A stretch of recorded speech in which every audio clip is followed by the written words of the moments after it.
Hello and welcome back. So we're live here in London and we're live in Los Angeles. For us in the United Kingdom, it's our final presentation of the day. For those of you out in the United States, good morning and welcome to you all. So our final speaker for today, oh my goodness, her bio is absolutely massive. I have known of Lynne McTaggart's work since the 1990s. Her work with What Doctors Don't Tell You was instrumental in helping me navigate my way back to health. So let me just tell you a bit more about this incredible speaker that we have today. So Lynne McTaggart is an award-winning author of 7 books, including worldwide bestsellers, The Field, The Intention Experiment, and The Power of 8. She is also the co-founder of the international health magazine, What Doctors Don't Tell You, and is the architect of the Intention Experiments, which are web-based, the global laboratory, and you're going to hear more about that today. So for tonight, Lynne is going to be bringing together the power of 8 and sharing how she discovered the secret to how the thousands of people that she's taught have unleashed a miraculous power they'd never dreamed of. And we've seen some of this in live events previously. And this is including to heal their health, their career, finances, relationships, and actually to help heal each other and heal the world. So today we all have an opportunity to experience this ecstatic, transcendent state for yourself and actually learn about the power of 8. It's the fast track to the miraculous. So please give a very warm London and LA and global welcome to the incredible Lynne McTaggart. Well, thank you, Marilyn. Thank you, everybody. It's so great to be speaking live again and not on Zoom. I can't tell you how excited I am. So hi, London, hi, LA, and hi, everybody who's everywhere else. So I want to talk to you about the power of 8, and I want to talk to you about the intention experiment, but I know we're all going through some tough times now. So I wanted to address that by just talking about a few essential tools, because, you know, we are angry. This isn't working.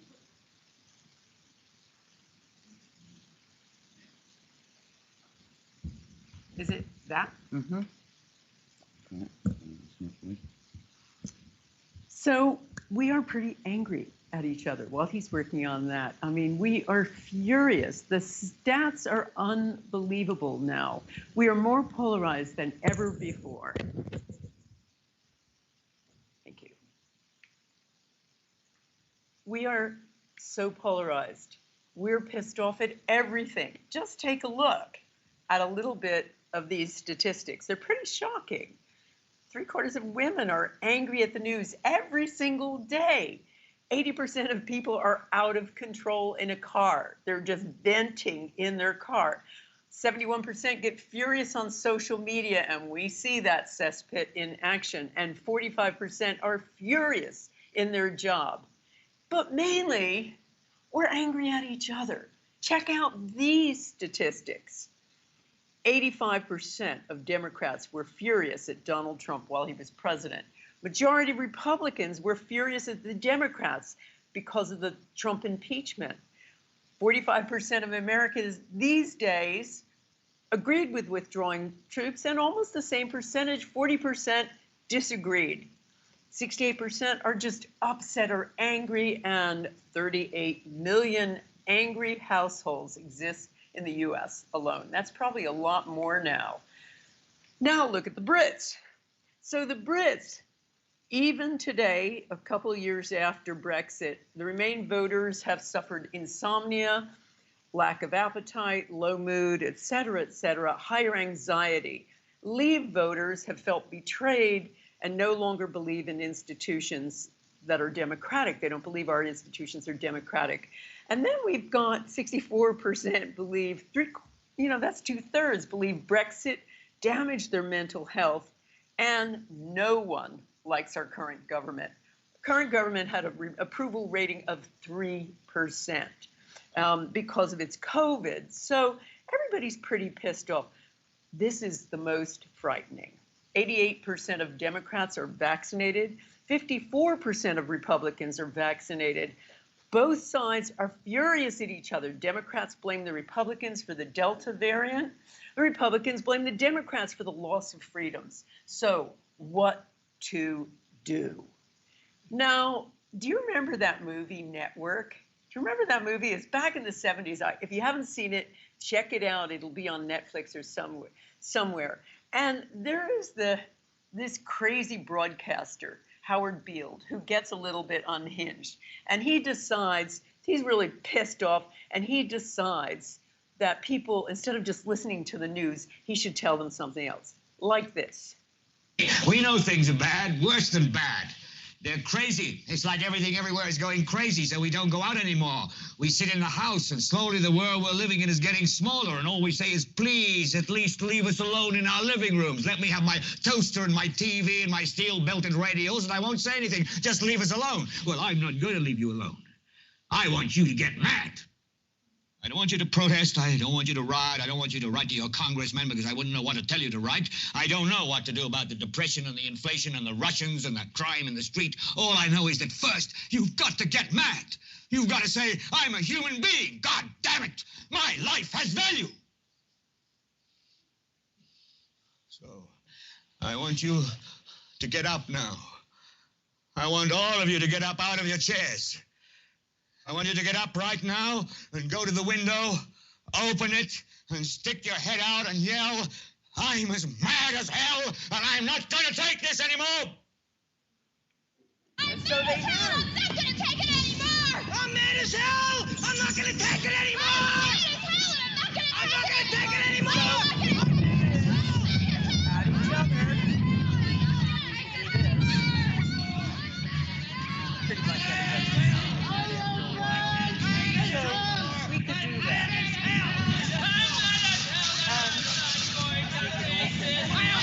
Another way.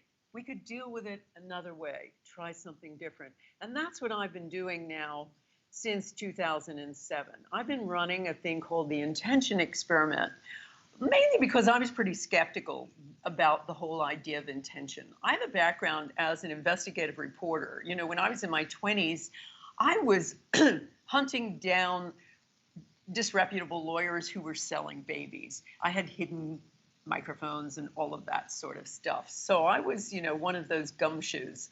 And so I'm kind of skeptical. So I was very skeptical about this whole idea that thoughts are an actual something with the capacity to change physical matter. I wanted to find out how far we can take this. So, you know, are we talking about little effects like affecting quantum particles, or are we talking about curing cancer with our thoughts? How far can we take it? So I started out with people like Dr. Gary Schwartz. I knew a lot of scientists by that time, and so I worked with very credible, prestigious scientists in all sorts of universities. So Dr. Schwartz was the director of a special consciousness research study at the University of Arizona. And we started small. We started with seeds and leaves, trying to make seeds grow faster, trying to purify water. And with this particular study, where we were trying to make seeds grow faster, we had 4 sets of seeds, only one of which we chose. And the first time I did this, I was in Sydney, Australia with an audience of about 700. And the seeds were sitting there in Tucson, Arizona. And we sent intention, and lo and behold, the seeds grew significantly higher than those 3 other controls. And we ran it 5 other times. Just sit back and think about this for 1 second. I am in Sydney, Australia. The seeds are in Tucson, 8,000 miles away. And we're not sending intention to the thing. We're sending intention to a photograph of the thing, a symbol of the thing. So it started me thinking about this whole idea of a psychic internet.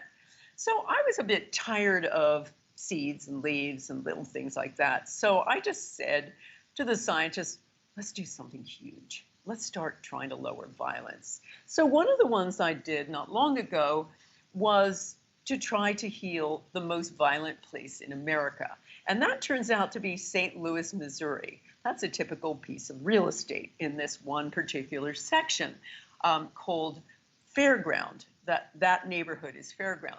So we focused just on Fairground, and I worked with a scientist called Dr. Jessica Utz, who is a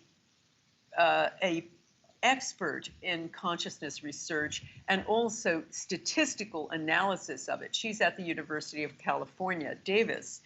So we started doing intention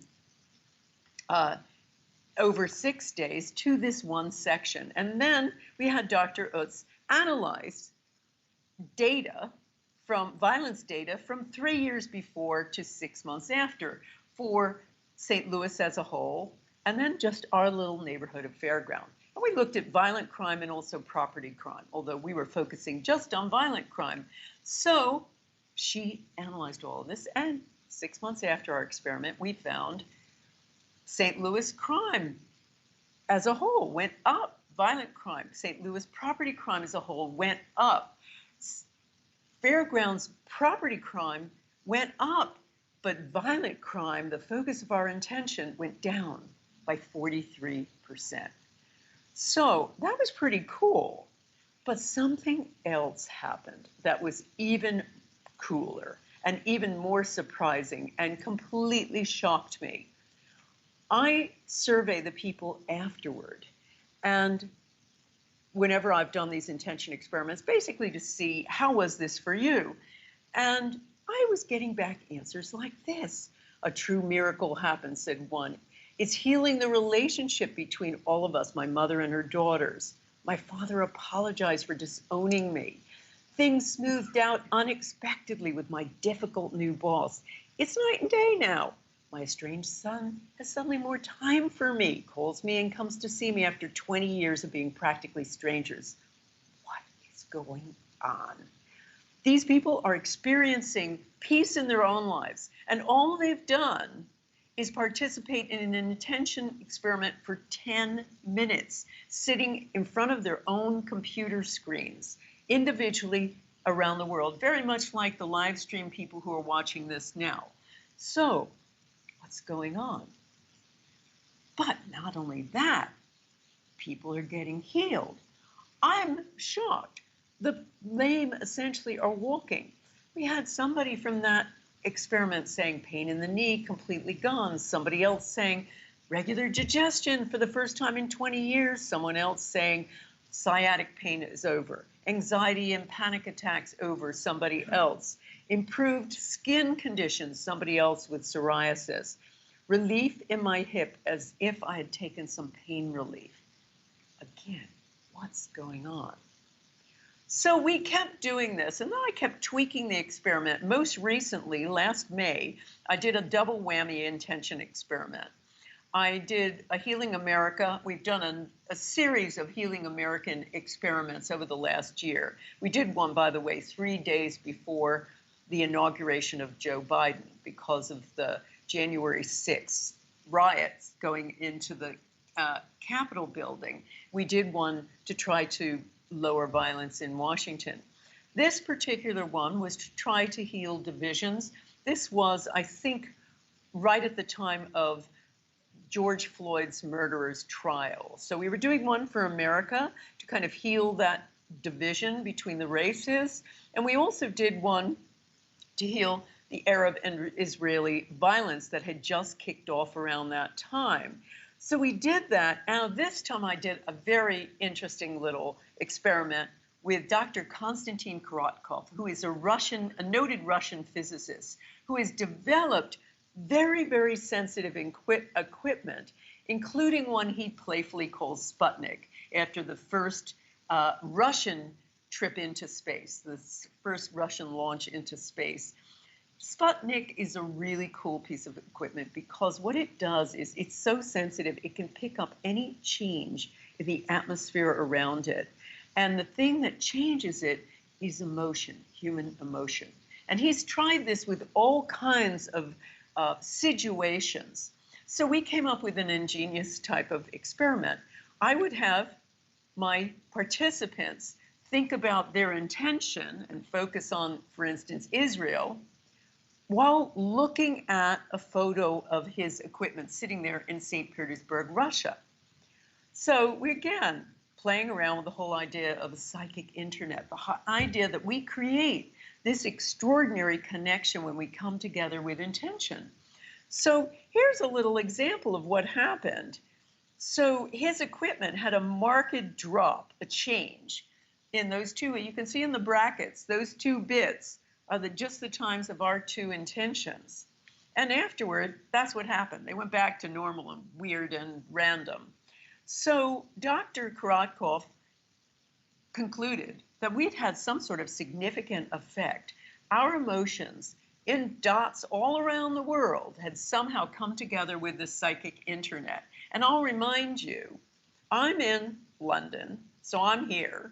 At the equipment is here in Russia, that one arrow, and then I'm here in London in that other arrow, and everybody else is all around the world, all those 1,000 little points of light, all intending together, and we're having some effect, a marked effect on a little piece of equipment sitting there in St. Petersburg.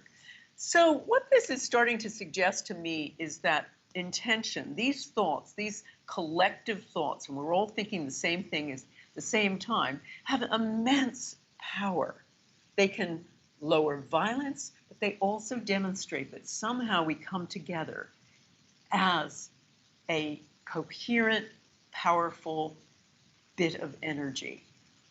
So I was playing around with, oops, it's not working again anymore. I've got a click or two if this.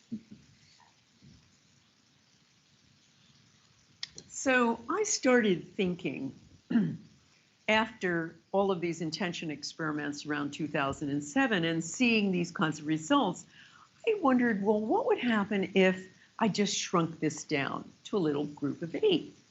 And I said this to my husband one day. I said, no, I don't know, if we do it in a workshop, maybe I'll put people in groups of 8 or so and let them send healing intention to a member of the group with a health challenge.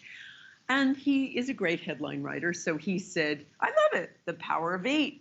So that's what we did, and we didn't expect it to be much, nothing more than just a nice little feel-good thing to do.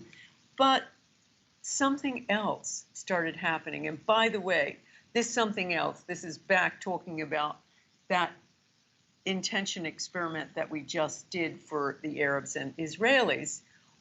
I survey people, as I mentioned, and we found changes like this. Again, one 10-minute intention, they're not even together, they're in front of their computer.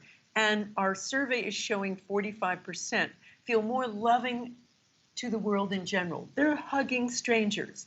They're feeling more loving toward themselves. They're more in love with their lives. They're more tolerant of people not like them. They're forgiving things about themselves. They want to work for peace. They're transformed people. They're into total peace mode, total love mode, and a third of them are reporting physical improvements. One 10-minute intention. And here are some of the things they said. My partner's more loving. We had a not so easy relationship with some of the neighbors, and suddenly they're really friendly toward us. So other people are friendly to them too. Something in their whole sphere has changed. A sister and 2 sisters who were barely talking suddenly got together. They've been talking ever since that experiment. Husband opening up, finally letting go of need to control my children, changing a relationship with children. My husband and I, another one, becoming much closer since this intention. So I'm thinking, what's going on here? How come a 10-minute little, essentially a secular prayer together is totally changing people's lives? What's going on? So again, as I started explaining, I put people into groups of 8, not expecting much to happen, but we had the same kind of extraordinary instant healings after a single 10-minute intention. I would put people into groups of 8 or more, and it can be less than 8, it can be more than 8. Power of 8 was just something I came up with, just a random comment, and it just sounded, my husband, the headline writer, liked it, thought it was catchy. But I have found over time, it works with 5, it works with 8, it works with 12. You just need a group. Here's an example of it. Not long ago, I was in Denver, And I put people into groups of 8, an audience, very much like the audience we have here in LA and London and around. And we had them do an intention, just one 10-minute intention. And they were in groups of 8, so the people chose somebody in the group with a health challenge, and they sent intention to that person. And here are some of the examples. Linda, a woman who had stage 4 cancer, goes into reverse from that day. Natalie, her company, her family's business was crumbling. She had they had one customer who pulled out, a major customer who pulled out, and the business was under threat. Suddenly, after this intention, they start getting business out of nowhere. Connie had terrible TMJ pain, kind of an 8 out of 10 in terms of pain severity, suddenly gone. Sandy couldn't even walk. She was wobbling. Her knee was wobbling after she did a deep squat. And she canceled her surgery. Beverly had a dislocated shoulder. It was so painful, and she literally felt it slot into place. Joan had a problem focusing her eyes because she had had a stroke. And suddenly, she said, her eyes went back to normal. And this is my favorite. Faith had no faith in this. She was highly skeptical, but she had back pain, and her back pain was better. So you don't have to believe in it for it to work.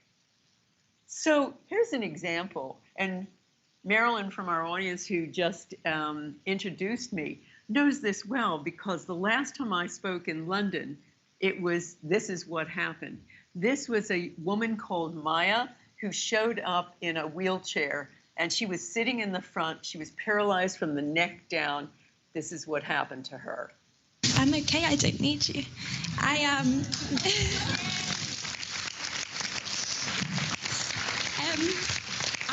in a wheelchair. I became paralysed from the neck down in January this year, within the space of 2 hours. And I'm a contemporary dancer, and there's nothing wrong technically.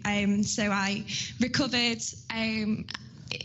I had 3.5 weeks half walking, and then it happened again in April, and I kind of recovered-ish until July, and then they just keep coming and going. My legs just come and go. It's mostly my legs at the moment. So my legs went again on Sunday, and I've not been able to stand for this long.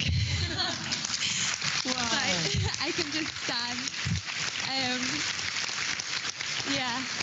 And dance is my absolute love. I'm a dance teacher, and I love moving more than anything in the world. And I'm really so beyond grateful, because I know the whole group were just visualizing me dancing and showing that I am just free. And that was the massive message I got. And I felt this massive buzz throughout my whole body from you all. It was like the most amount of love I've ever felt. So thank you all so much. Thank you so much. Thank you. And I caught up with Maya afterward, and she was still doing well. One 10-minute intention.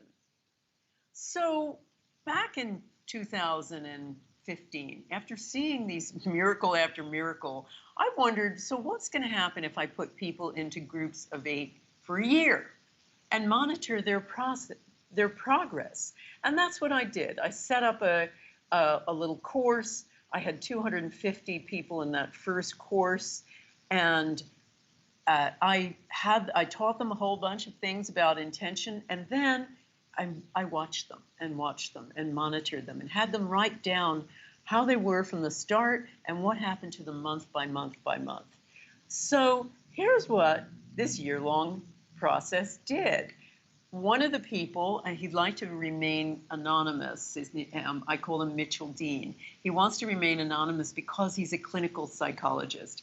And he suffered from lifelong, debilitating, almost suicidal depression, which is why he wants to be anonymous, because that's not a good look for somebody who's a psychologist.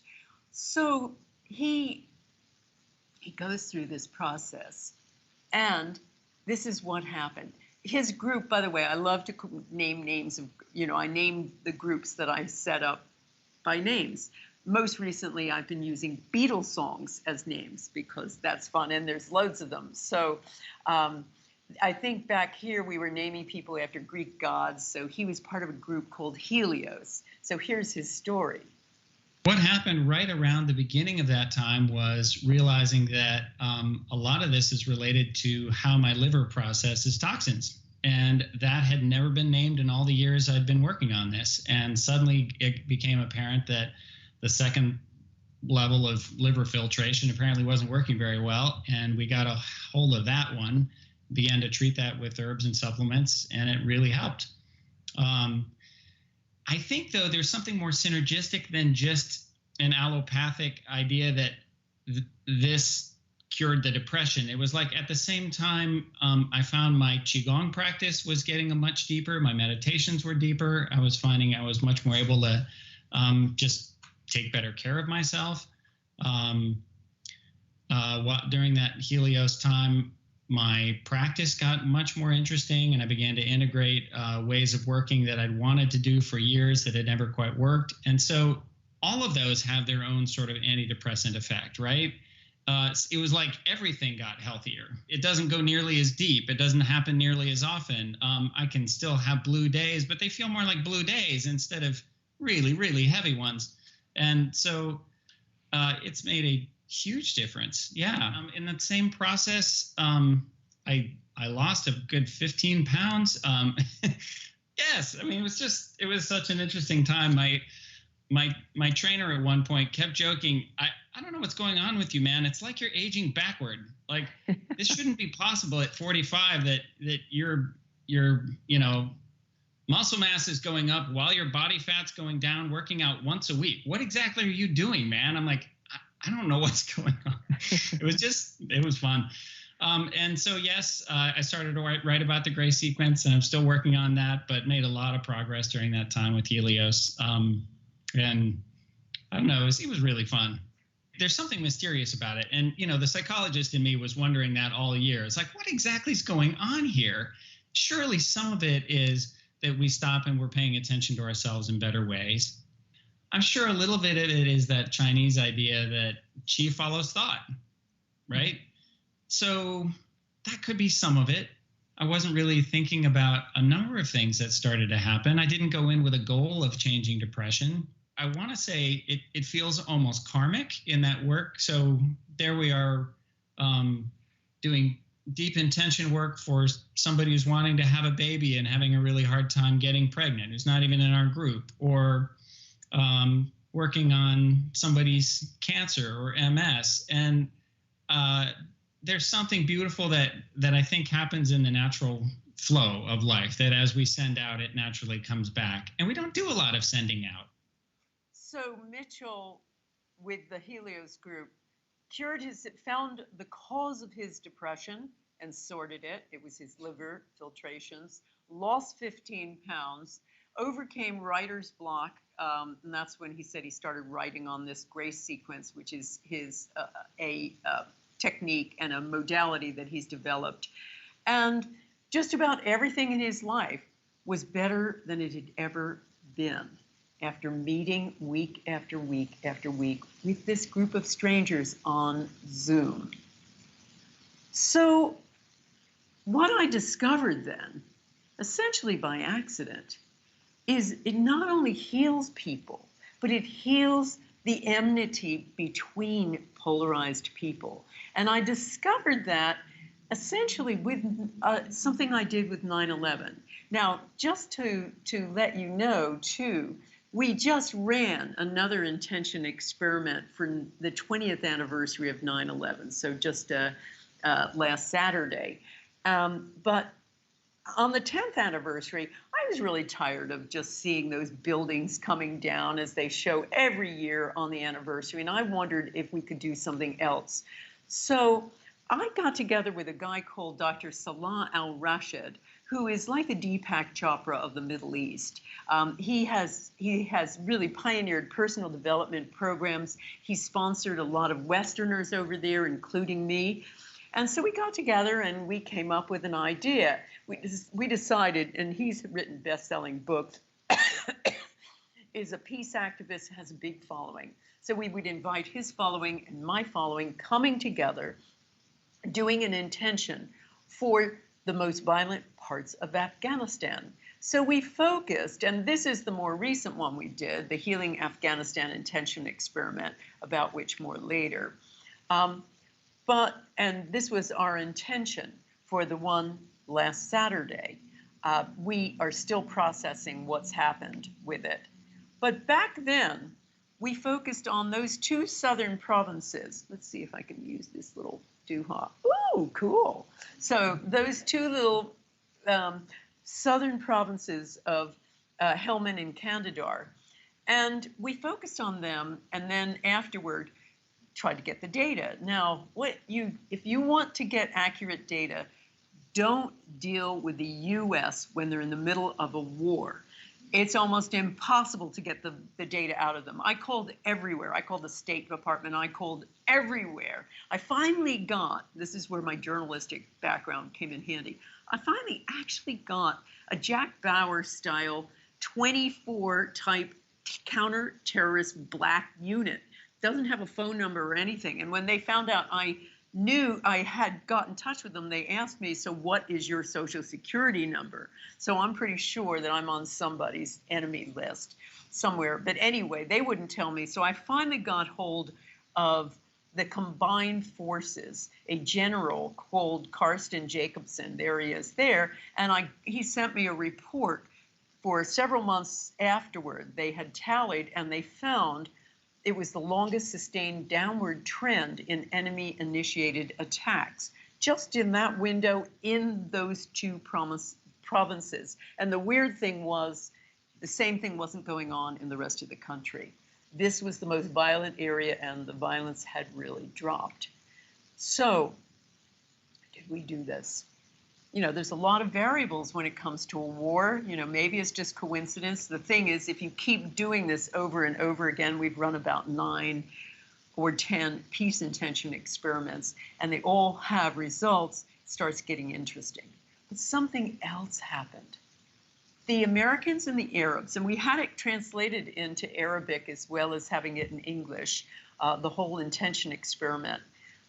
They started writing each other afterward on my Facebook page, and they said stuff like this: your God is my God. We're like brothers from far away. Peace intention experiment was very healing for me, a citizen of the US, said one American. Recognize my need to extend my love to all humanity. My life has changed for the most beautiful.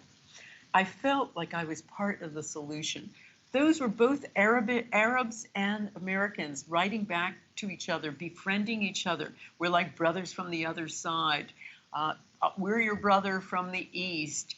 Things like that. They started befriending each other and they started forgiving each other. So I started thinking, let's take a real set of enemies and see what happens. So back a few years ago, I had an opportunity, once again working with Dr. Salah Al-Rashid, to work with a studio that had the ability to put cameras in 9 different locations. So we put cameras in 8 conference rooms in 8 different Arabic cities. So we had people from Saudi Arabia and Kuwait and Oman and Jordan, etc. And then the 9th camera we put in an audience of Israeli Jews. So we had Jews and we had Arabs. And in the beginning, the people running the Arab side of things were barely able to talk to the person running the Israeli side. I mean, there was real enmity you could see. So we decided to do an intention once again with Dr. Salah, but we focused on the old city of Jerusalem and specifically the Damascus Gate portion of it. And because this was an area suffering from a lot of violence. So here's what happened. You can see it for yourself. As I said, I had the ability to talk to these people. They had the ability to talk back to me from all these different locations, and this is what happened. So are you ready to begin now, everybody? Our intention is to lower violence and restore peace in the old city of Jerusalem by at least 10% or more. Imagine it with your 5 senses. See people putting down their weapons. See people restoring peace there. See people hugging each other, hugging strangers, reaching across the aisle. Hold those intentions in your mind as you imagine yourself holding the hands of everyone on either side of you. If you're watching on YouTube, imagine you're holding the hands of everybody, all the thousands of people on this call.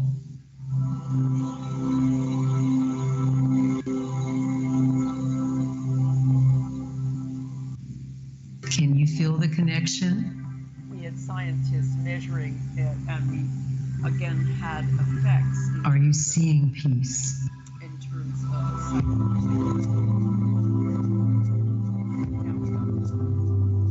We have someone from Amman. It's amazing experience. We all here crying at the room, our tears falling down. Like a big party. I like to have fun, so I feel fun. I feel like I was young again. Like I'm in a big party. Like a commercial that you see on the road, and it was written, the peace is already here. Yes. Jeddah in Saudi Arabia. I saw myself there, and I felt very strong love for the Jews, in spite of our raising up to hate the Jews. Beautiful feelings, beautiful images of unity, oneness, love, and peace. We live in Jerusalem. We know it personally. And I've seen images of hugging, of soldiers and Arab people, of kindness one to another, of flowers all around Damascus Gate. This is so emotional. And I've seen the 4 quarters of the old city as the 4 rooms of my personal heart. Yes, you're on Abu Dhabi. Israelis are dancing, the Palestinians, they hug each other, and we are with the Israelis, like we share peace and love, which is an amazing thing. And I want to thank you and everybody participate in this participation. Tunisia. Yes, Tunisia. So a lot of children running and laughing. And there is a lot of butterflies and wearing a white clothes and running. And there is a lot of a loud voice of laughing. You took me to the place I really love. I saw there a sunny day, lots of people laughing, lots of joy and happiness. I wish I could stay there. I wish I didn't come back. My name is Fatima Salemi, and peace in Arabic means salam, and my name is Salami. So I feel in peace, I feel in love. I love all people in the whole world. I love you. I love you so much, and I feel full of love and full of peace. Your God is my God. I love you. My name is Lynne from Jerusalem. It's so overwhelming, the possibility to be connected with you, our sisters in Amman and in Damascus and in Iran and all over. We are thousands, hundreds of thousands of women here saying enough. It's about time to unite. We are one. It's time of compassion.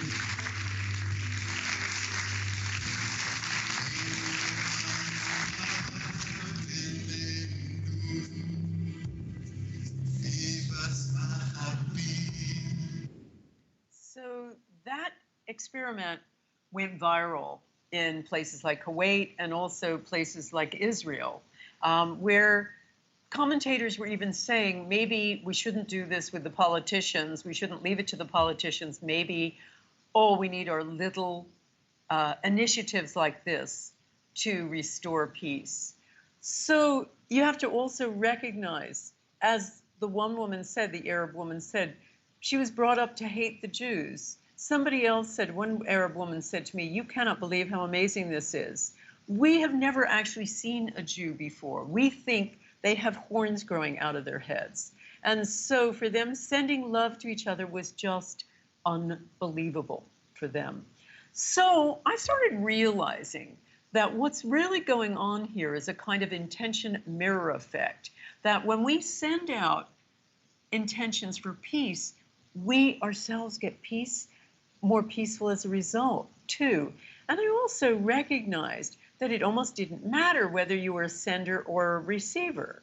So I wondered why participants were so affected. So I started looking at the work of Dr. Dacher Keltner, who is a professor of psychology at the University of California at Berkeley. I wanted to find out, well, how come these polarized communities can love each other so easily and so quickly after this 10-minute experiment? So he told me about an experiment he had run where he got two groups of students from Berkeley, divided them into, two groups, and one group was shown pictures of some of the world's victims, starving children. The second group were shown pictures of essentially pictures that were designed to elicit pride, student pride. So pictures of their campus, of their team beating their nearest rival, Stanford University. And afterward, he then showed both groups different images and had fascinating differences. Group one, people whose heart had been opened by seeing all of these world's victims, began identifying with people not like them. Republicans were connecting more with Democrats. Democrats were connecting more with Republicans. They were connecting with the homeless, even with prisoners, people completely not like them. Group two were really only connecting with the people like them or the people that they would become, lawyers, doctors, wealthy. And they were only connected to people like them. So he recognized that there's a really key factor here that helps to create this kind of connection with people not like you. And it all has to do with a thing called the vagus nerve. Now, the vagus nerve is the longest nerve in our body. It starts at the neck, winds its way through all the major organs of the body, and it gets turned on when we do compassionate things. And when it does, he has found that it is involved in the release of oxytocin, which has been called the love hormone, but it also extends that. Usually you release oxytocin when you're taking care of babies and things like that, but he realized that gets released toward people we're compassionate toward people who are not like us, and it allows the heart to leap across the fence. So it was all about the compassionate act of sending intention to a beleaguered place, a violent place, that was releasing this in people. But there's other things going on here, not just that. So we did a study, a Power of 8 study. We wanted to look at what was going on in the brains of people doing Power of 8 groups. So I was very lucky. Life University, one of the largest and most prestigious chiropractic universities in the world, offered to do a study and to put their neuroscientists at my disposal. So we got 7 groups of student volunteers. We put an EEG cap to measure the brain waves on one member of each group. And we found some amazing, consistent things where parts of the brain involved in making us feel separate were all dialed way down. Listen to this. This is Dr. Stephanie Selvin, who ran the study, talking about how surprised she was because it looked nothing like meditation. So honestly, we found some pretty amazing results. Now, qualifying that, and then this was a case series where we only had 6 individuals that we were looking at. But to be honest, it was amazing. Across the board, we had one participant that varied slightly, but everyone else actually had a decrease in their frontal lobe, their parietal lobe, and their temporal lobe, and with some additional decrease in their occipital lobe. And all of this was on the right side of their brain. And of course, my natural thought is that, okay, this is going to look like meditation. So I was honestly surprised when it didn't look like the traditional meditation studies that we see where there was an increase in alpha. So that's the difference. In meditation, there are certain increases in brain waves, particularly in alpha waves, those slow waves that are, usually apparent when you are doing meditation. And also there are certain increases in the parietal lobes. I'll show you in a minute. They sit right here, and they help us navigate through space. They tell us, this is me, this is not me. Now, in meditation, that's still an increase. So even though we feel this oceanic feeling, usually it's not focused on anything. Meditation, we're told to get rid of thoughts. And these were very, very different. Our intention study showed a quieting of all brainwave bands, but particularly the frontal and the parietal lobes, and a blurring between me and not me. So here's the brain, and you can see where the parietal lobes sit. The right frontal lobe is here. And the parietal lobes, as I say, they distinguish between me and not me, and that was dialed way down. And so were the parts of the brain involved with worry, doubt, negativity, all dialed way down. So, look, nothing like meditation. What it looked like, our brainwave results, were the work of Dr. Andrew Newberg, who is a scientist. He was at the University of Pennsylvania when he did these studies of Buddhist monks during chanting, Buddhist monks during ecstatic prayer, Sufi masters during chanting, and he found identical brainwave signatures, quieting of the parietal lobes, quieting of the frontal lobe, blurring between me and not me. Our people were in a state of ecstatic oneness, essentially. And that, I think, is some of the secret sauce going on here. This sense of oneness, where we stop experiencing life in our own little separate bubble. That's how we essentially interpret life. And we feel like lonely people on a lonely planet in a lonely universe. This is a glimpse of the reality, the real aspect of what's going on, which is that we're all part of a quantum energy field. We are all connected, as many people say. Well, the science shows us that. And many other studies demonstrate that we do better when we're part of a collective. For instance, just a study of Oxford rowers shows that when they row together, they have much higher pain thresholds than when they row alone. They've even shown studies of people doing affirmations in teams. And affirmations, I am beautiful, I do well today, I win my game, these little things, pep talks we tell ourselves. They found when they do a collective group affirmation, we are going to win this game today, in sport, that they actually, everybody individually does better at their sport than when they do it individually. So amazing. What I believe in that group of 8 was opening directly to source, to each of our hearts, and this huge expanse of awareness of a universe, bigger than any of us. It's a sense of wellness and well-being that I can't say I've experienced before. Intention in this group and in a group does something very powerful to the body and mind, and all of us are meditators and do a lot of personal growth work, that we don't get that anyplace else, and we can't do that by ourselves. I felt the energy running through our hands. I felt the vibrations in the room change. I felt a very sort of special atmosphere was being created. I don't know, high vibration, very pure, little piece of heaven, call it what you want. But there was something that seemed to me that there was something special in that room. So these 3 are all talking about being involved in a Power of 8 group. The middle person being involved in an ongoing Power of 8 group.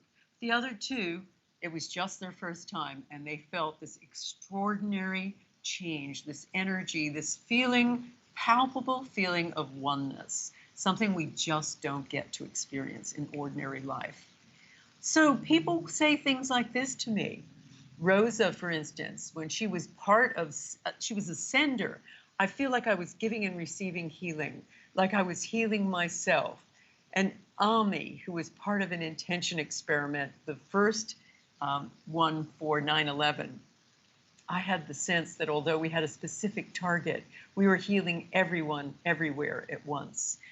People have this extraordinary experience of what it feels like to be one, what it feels like to really experience oneness. There is one other aspect to it, though, that is the other secret sauce, and that is the power of what I like to call getting off of yourself. Because, you know, in the self-help movement, it's all about self-help, isn't it? Me, me, me, me, me. Well, the interesting thing about a Power of 8 group is only 1/8 of the time it's about you, you, you. Most of the time it's about someone else, and that focusing your intention on someone else proves just as healing. I've had many people who were stuck, and I'd say to them in my courses, get over yourself. And they would, and they'd start focusing on someone else, and whatever the thing was that they needed would come true, like the next week. I had a woman who was stuck trying to write a book project. I said, Lisa, get off of yourself. Lo and behold, next week, she starts intending for a woman in the group that is, you know, is in worse shape than her, needs a lot of money. And the very next week, out of the blue, she bumps into a woman who turns out to be a book coach who offers, when she hears of Lisa's project, to walk her through the whole process. End of story, it becomes an Amazon bestseller. So we've had many, many people like this. So here's what one 10-minute group intention can do for senders. This is for Wes Chapman. Wes was a really sad case. When I met him, he was 65 and totally depressed. He found it hard to talk to people. He found it hard to even get up in the morning. He had a bright future when he was in university, when he was a teenager at college. But he got drafted the very last year of the Vietnam War. And at that time, there were no student deferments. So he had to go. And it was so traumatic and depressing for him that he came home deeply depressed, dropped out of university, never went back, and his life continued in this horrible downward spiral. Even after meeting the love of his life, that didn't last long. She got a fast-growing cancer and died. He was left with terrible medical bills and debt, had to sell his house. It was an awful, awful story. So by the time I met Wes, he'd given up. He'd said, what's the use? So he volunteered to be in this little Power of 8 group I set up at the Mile High Church. And it was first time he'd ever done it.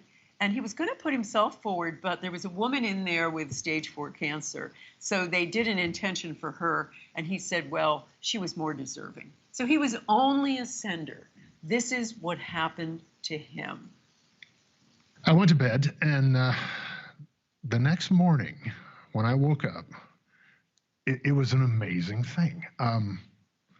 I felt, the first thing I felt was this energy. It was like the wheels are moving. It's like I can do what I need to do and do it happily. The second thing is amazingly heightened sensory awareness, as well as the emotions that go with the sensations. Like I had a cup of herbal tea and it like knocked my socks off. It's like, wow. And even like doing the dishes was, I could feel this self-love. You know, we all think, well, it's wonderful to take care of yourself, and this is an act of self-love and self-care, and it's easy to think that, but to feel it, you know, the chores are actually fun.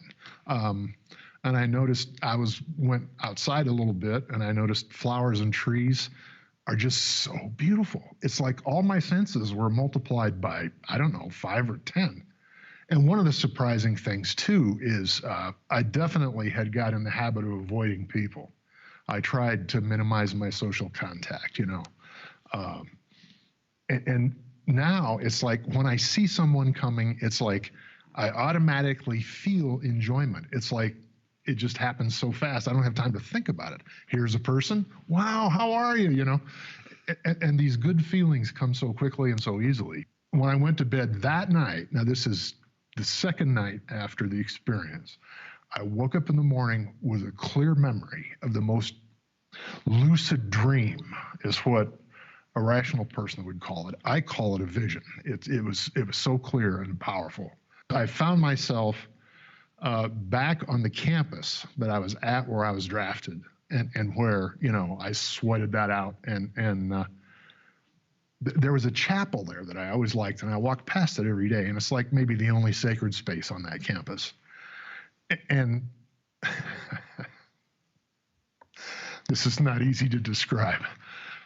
My 19-year-old self was waiting for me, and I felt the most powerful emotions of love and connection and joy. It's like all of his high hopes, all of his beautiful dreams, all of his optimism, all of his youthful energy, you know, it's like, wow. Somehow I left all that behind, you know, in that trauma, in that when I dropped into survival mode just to take my draft physical, and God help me, you know, I guess I left that behind. But to meet him again, and he's been waiting there so patiently for me, and it's like, I got it back.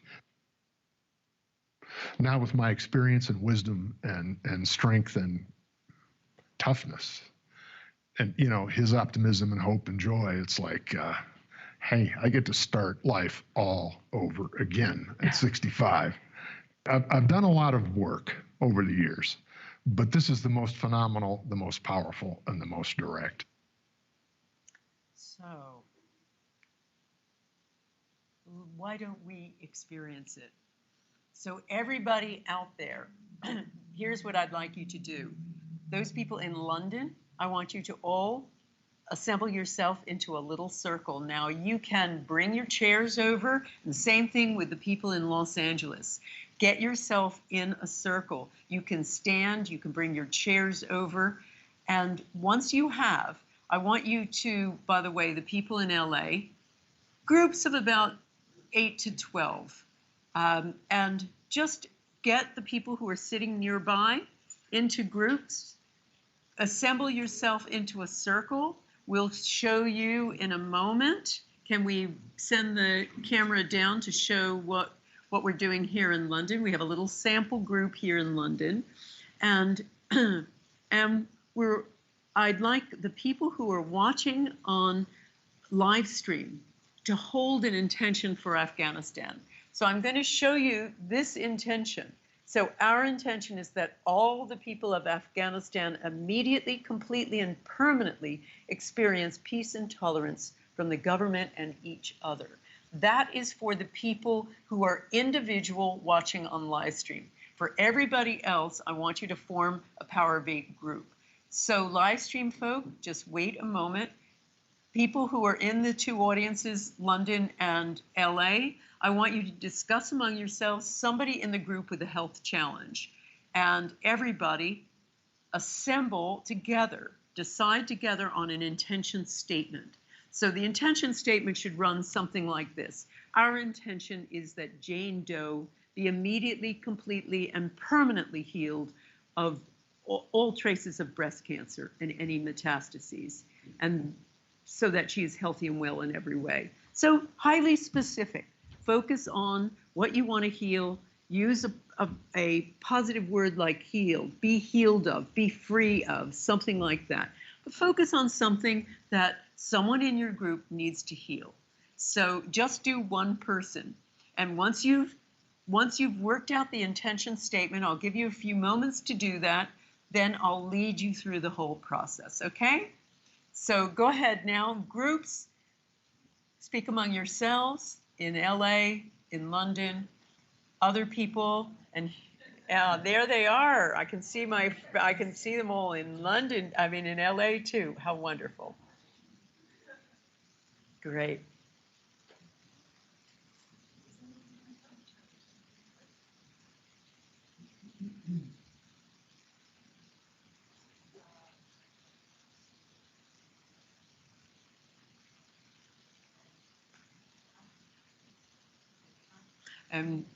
LA, Once you come up with it, please just raise your hand. When the group has come up with their intention statement, just raise their hand.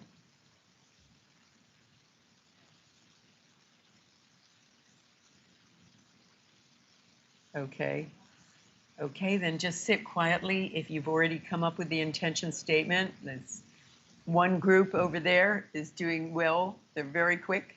Just sit quietly and I'll lead you through it. Okay.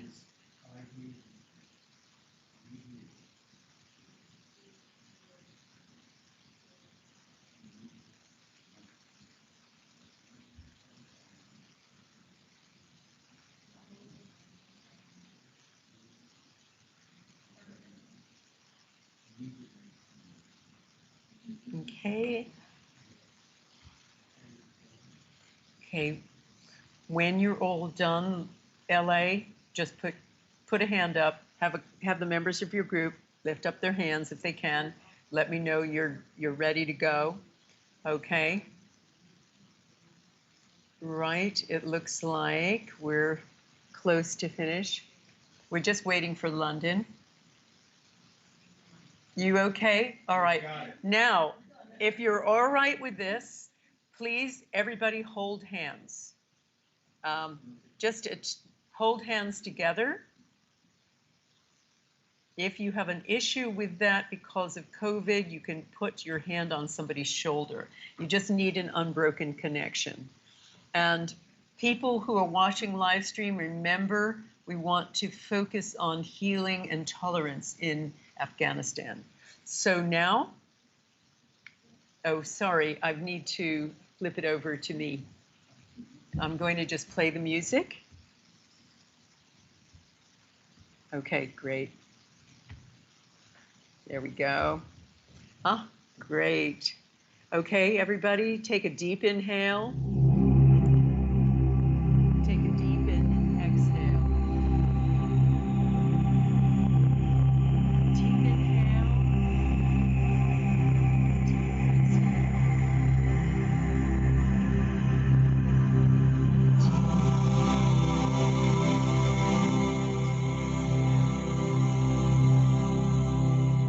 And now, on the inhalation, I'd like you to hold that intention statement in your mind. Our intention, all having the same phrase together.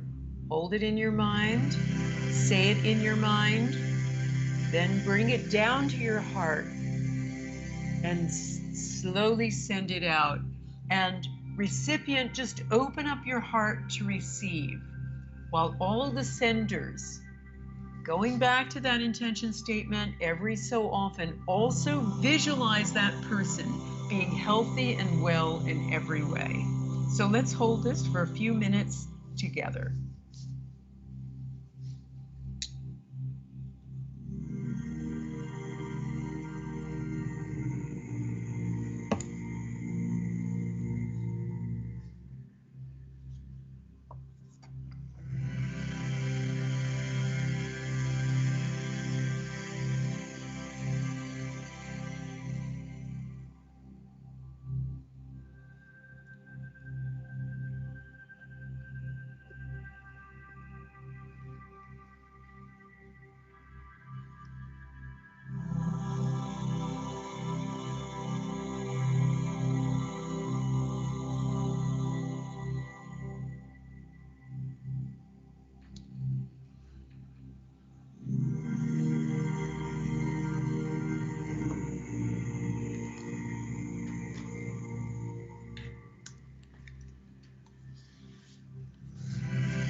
Okay, everybody, let go of the intention. Trust the process in your own time. Come back into the room.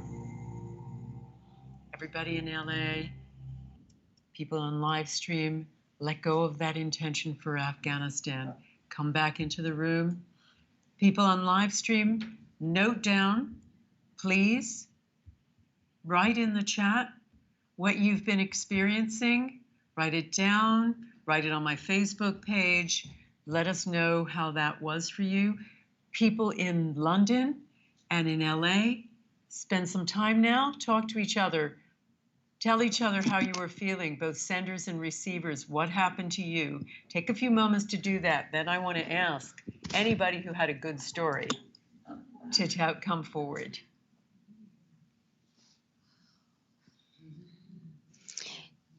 We got back to...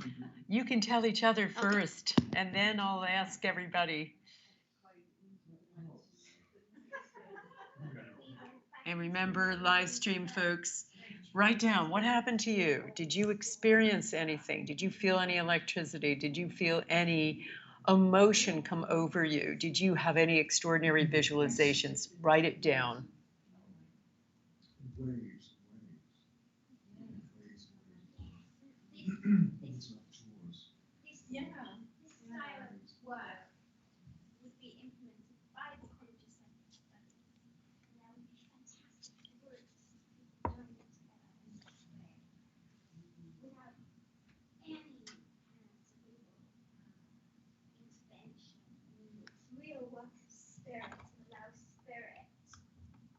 Move through us, transcend the verbiage.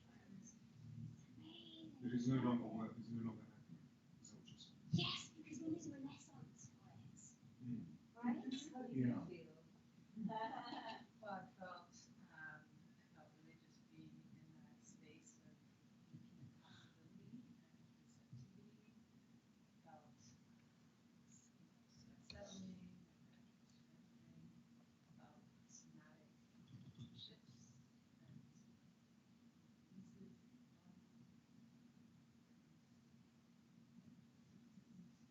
Our soul's present on the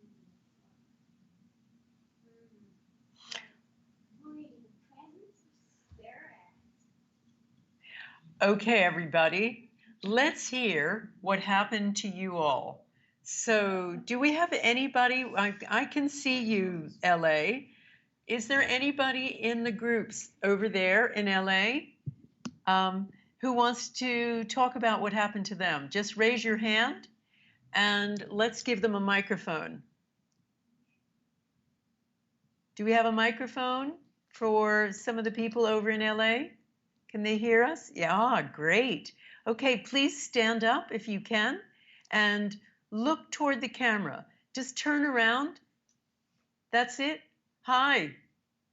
Hi, we can see you. What is your name? Hi. Can we turn the mic on, please? I can't hear you. Can we turn the mic on there for... Is the mic on in LA? Is the mic on in LA? We can't hear. It's turned off on the Skype. See, the volume's off on the Skype. Okay, please, LA, turn up the volume on Skype. It's muted. The microphone is muted on Skype. Okay, so we have to, tech people over in LA, please unmute the microphone over on Skype. Let us know when you've done it. The microphone needs to be turned on in Los Angeles. It's right here. It needs to be turned on. Okay? No, it's not on. I'm so sorry. I tell you what, while we fix that, can we have London? They're working on it. Okay. So in the meantime, while we work on it, excuse me, just wait one moment as they work on it, and we're going to come back over to London. So London, can we see London at all? How do we see London? LA. I know. Don't worry, we'll come back to you, LA.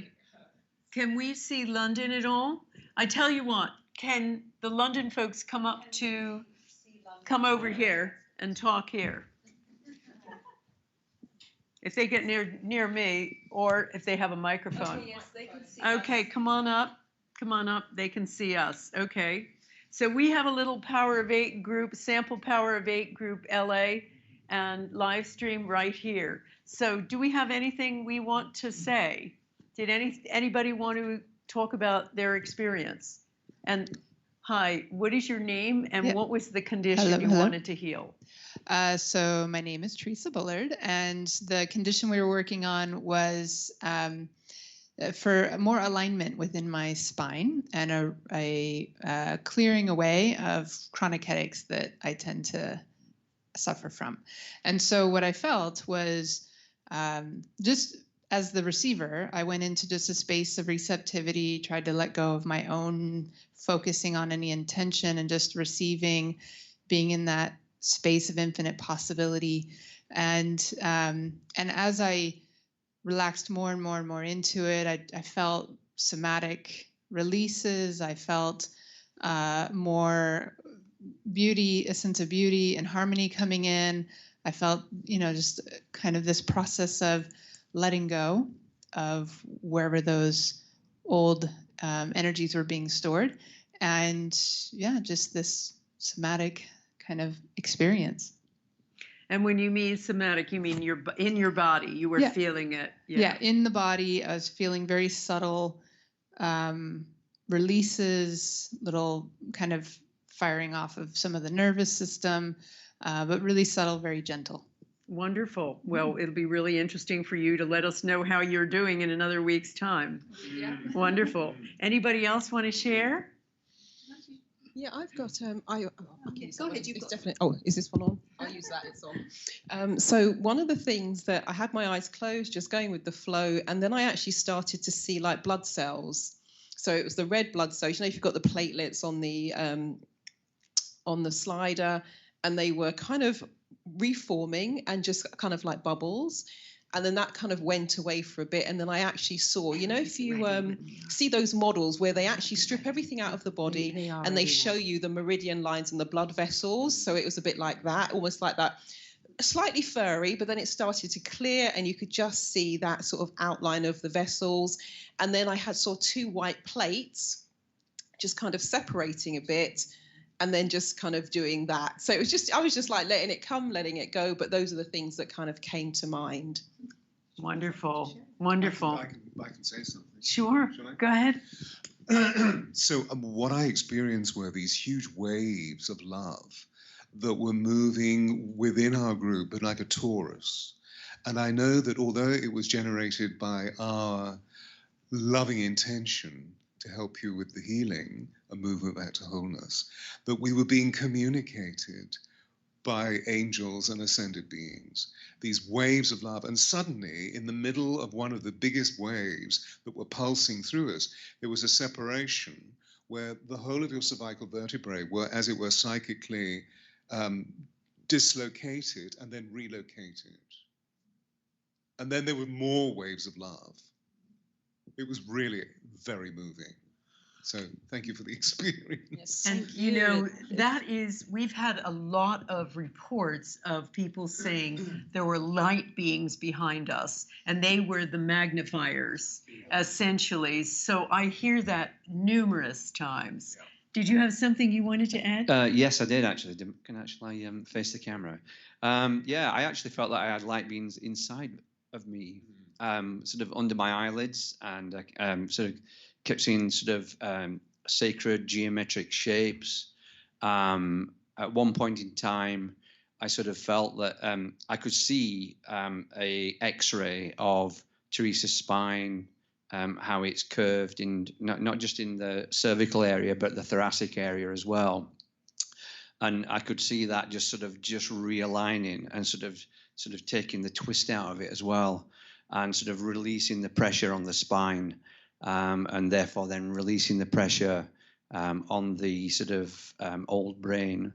And then sort of at some point I felt Stuart chanting, and I really felt like I wanted to in my head, I was singing like a perfect third and fifth harmony to Stuart, and the harmony in my head also harmonized and realigned Teresa's spine as well.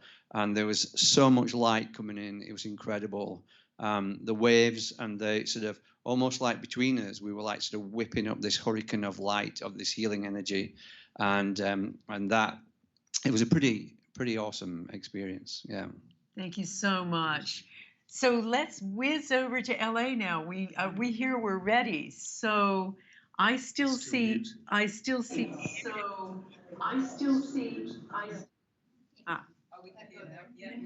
Hello? Hi. Yes, you're ready. Please. Okay. Tell us your name. Hello? Hello. Zakia Abdullah.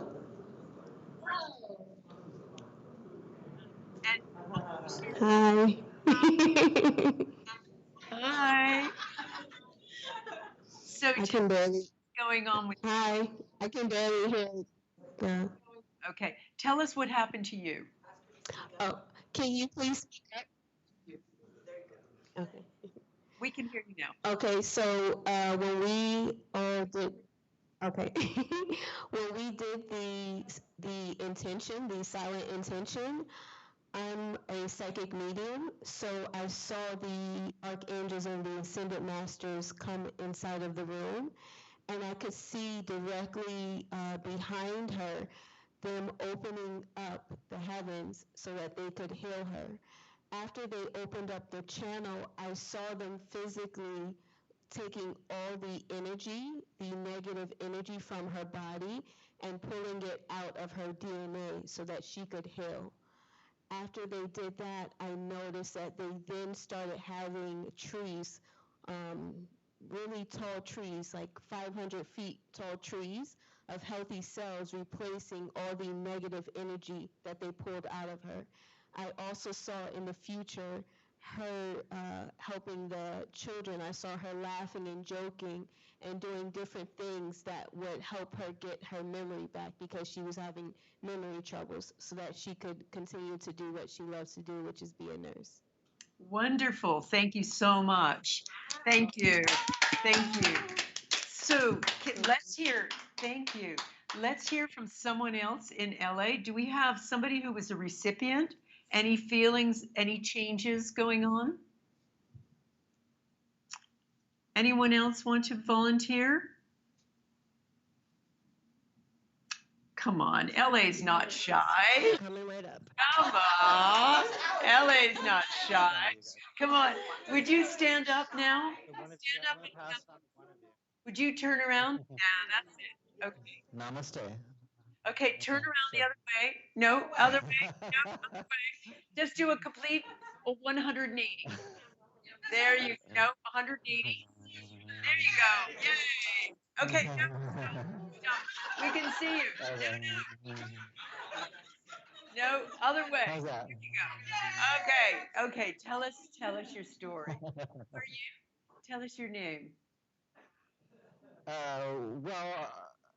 Michael David. Well, our group kind of paused a moment because I was waiting for someone to say if they were sick, but nobody did. So I said, I have a sister who's very ill, cancer, stage 4, serious business, very serious business. So I thought, I'm going to put her name out. And people were very kind-hearted. Nobody knows her but me. And I just felt I was a portal. That's mainly what I felt. I was like a channel, and then other people seemed to have some visions and things. I'm going to actually pass on the mic to somebody who felt or saw something. Okay, please. Stand right here. Right here. Yeah, they'll yell at you. Okay, great. Hi. So at any rate, I envision between all of us, the circle, some of us are gone now, and a vortex of energy which shot through the roof of the LAX Hilton and went to Glendale, where he's told us his sister lives. So that was my experience. And then actually someone's alarm went off, or like a phone alarm or something, and I figured I was thinking that's the signal that it's done, and so she's all cured. Wonderful. Wonderful. So Thank a double. Thank you. Has anyone noticed any physical changes in themselves? Anybody want to offer anything like that? Crystal. So I thought it was really amazing and powerful, and I just felt everybody's like the energy and the vibration, like especially in the hands, it started getting warm, and I just felt like a lot of like peace, like getting healing from everybody here, as well as also our intentions of helping her heal. And I thought it was really amazing, and this just made me, really wanting to also do this on my own time and giving the attention out with the group. And I just think it's really wonderful. Thank you. Thank you so much. Thank you.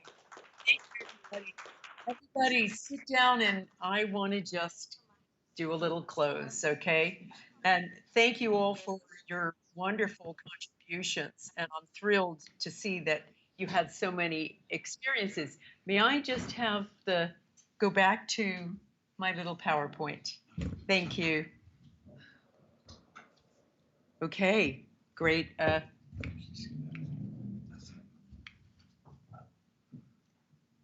I told you that I was, whoops, I don't think this is playing music. Yeah, it should be part of it. I told you that I started out as a real skeptic, a real disbeliever. And I did not believe in the power of intention until essentially I started drowning in miracles.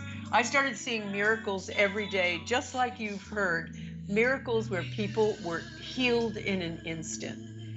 And I didn't know what was going on with that. Let's take that year-long Power of 8 group I formed in 2015, my first one. Here's just a little sampling. Allison Maving repigmented her vitiligo, her skin got back to normal.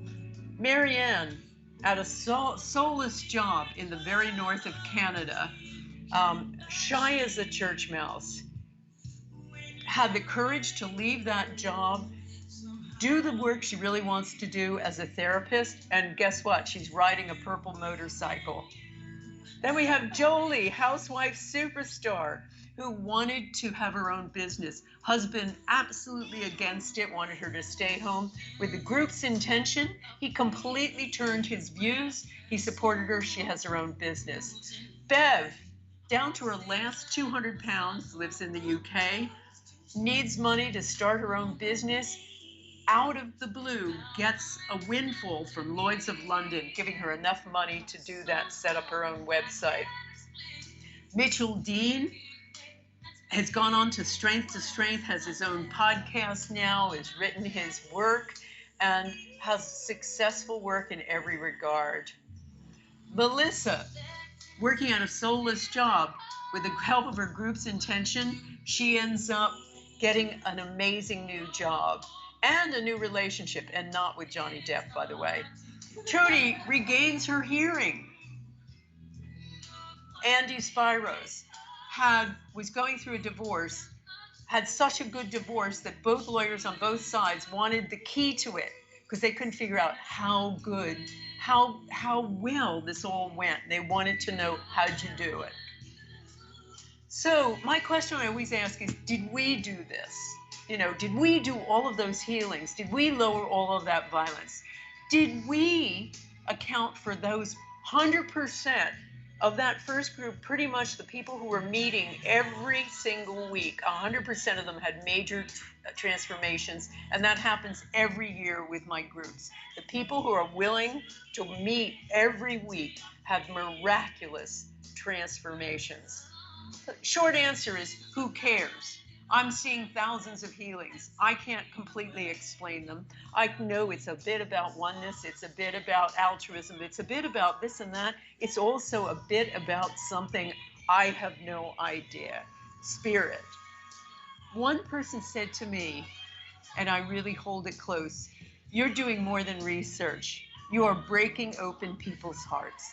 And I guess that's the work I do now. I didn't choose it, it chose me. But I realize I'm kind of a gatekeeper for the Power of 8. And I hand it out to the world So I just wanted to let you know, it's all in my book, The Power of 8.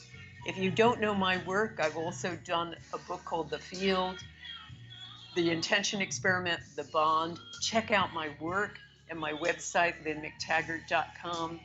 I have all kinds of resources for you to start your own Power of 8 group when you sign up. A podcast for you to listen to about the new science. A course called Intention Essentials, which starts October 2nd. You can find out more about it on my website, lynnmctaggart.com. There's a little flash for it right on the top of the website. I do retreats doing intention healing your past. So check that out. We're doing one in Costa Rica in over New Year's, because I thought we all need to go into the light after all these couple of years of darkness. So check that out. globalj.org is organizing it. All over New Year's, we'll have a New Year's that you'll never forget. So check out everything about lynnmctaggart.com. Thank you so much for listening. Thank you, everyone, for participating. Let us know how you get on after this Power of 8. Thanks so much. Thank you. Thank you. Oh, wonderful. Thank you so much, Lynn. Thank you to everyone here in London. Thank you to LA. I know you need to go on to a break because your next session is starting in about 35 minutes. So really fantastic to connect with you. Thank you to Diana and the team here and all of our AV and tech teams for making that possible. We will see you tomorrow, 10:30 a.m. UK BST. For those joining us for the UK stream, have a wonderful morning, afternoon, and evening wherever you are in the world. And thank you again, Lynne McTaggart. Thank you, Marilyn. Thank you. Thank you.